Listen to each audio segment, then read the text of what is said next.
Ramzan special আজকে আমি তৈরি করব মুচমুচে ফুলকো বেগুনি। ইফতার টেবিলে বিভিন্ন ভাজাভুজির পাশাপাশি বেগুনি হচ্ছে মাস্ট ট্রাই একটি আইটেম। আসসালামু আলাইকুম everyone, welcome back to my channel.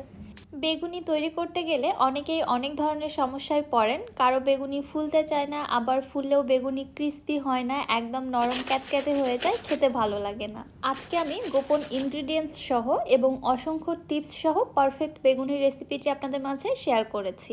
আশা করছি আপনাদের কাছে ভালো লাগবে। চলুন রেসিপি দেখে আসি। বিসমিল্লাহ। বেগুনি বানানোর জন্য এখানে আমি 2টি মিডিয়াম সাইজের বেগুন নিয়েছি। আমি এখানে মোটামুটি লম্বা সাইজের বেগুনটা ব্যবহার করছি। আপনারা যে কোনো বেগুন দিয়ে বেগুনি তৈরি করতে পারবেন। বেগুনগুলোর সামনের এবং পেছনের অংশগুলো কেটে ফেলে দিয়ে বেগুনগুলোকে ঠিক এরকম লম্বা স্লাইস করে কেটে নিয়েছি। আর স্লাইসগুলো খুব বেশি মোটাও না, আবার খুব বেশি পাতলাও না, ঠিক এই পুরুত্বে কেটে নিয়েছি। এবারে এই বেগুনের মধ্যে দিয়ে দিচ্ছি আমি 2 টেবিল চামচ লবণ। এই লবণ পানিতে বেগুনগুলোকে আমি ভিজিয়ে রাখবো 10 মিনিটের মতো। এতে করে যখন বেগুনিগুলো আমরা ভাজবো, ভেতরে যে বেগুনের অংশটা থাকবে ওইটা খেতে আর পানসে লাগবে না, খুবই মজার একটি টেস্ট আসবে। এইভাবেই আমি পানিতে ভিজিয়ে রেখে দিচ্ছি। ততক্ষণে আমি বেসনের মিশ্রণটা রেডি করে নিচ্ছি। একটি স্ট্রেনারে নিয়ে নিচ্ছি 1 কাপ বেসন। বেসনটা অবশ্যই চেলে নিতে হবে, এতে করে বেসনের মধ্যে যে গুটি বা দলা অংশগুলো থাকবে সেগুলো আলাদা হয়ে যাবে এবং বেসনের মধ্যে অনেক এয়ার ক্রিয়েট হবে, যার ফলে ব্যাটারটা স্মুথ হবে এবং বেগুনি ফুলতে অনেক সাহায্য করবে। বেসনটা চেলে নেওয়ার পরে নিয়ে নিচ্ছি 1/2 কাপ কর্নফ্লাওয়ার এবং 2 টেবিল চামচ ময়দা। কর্নফ্লাওয়ারের পরিবর্তে বেগুনিতে চালের গুঁড়াও ব্যবহার করা হয়, তবে আমি সবথেকে ভালো রেজাল্ট পেয়েছি কর্নফ্লাওয়ার ব্যবহার করে। আর এখানে ময়দাটা কিন্তু অবশ্যই ব্যবহার করতে হবে, এটাই কিন্তু গোপন ইনগ্রিডিয়েন্টস।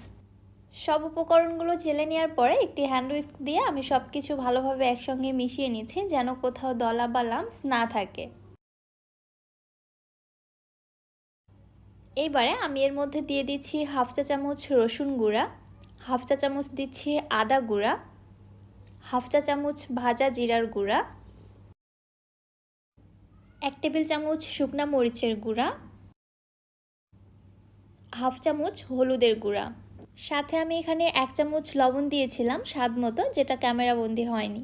এইবারে এই সব কিছু আমি খুব ভালোভাবে একসঙ্গে মিশিয়ে নিচ্ছি, যেন শুকনো মশলাগুলো কোথাও দলা বেঁধে না থাকে।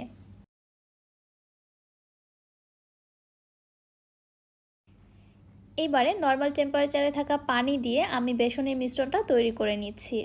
এই ব্যাটার তৈরির ক্ষেত্রে পানি একবারে বেশি ঢেলে দেওয়া যাবে না, তাহলে ব্যাটারটা স্মুথ হবে না। অবশ্যই অল্প অল্প করে পানি অ্যাড করে দিয়ে ফার্স্টে একটি ঘন ব্যাটার তৈরি করে নিতে হবে। এতে করে ব্যাটারের মধ্যে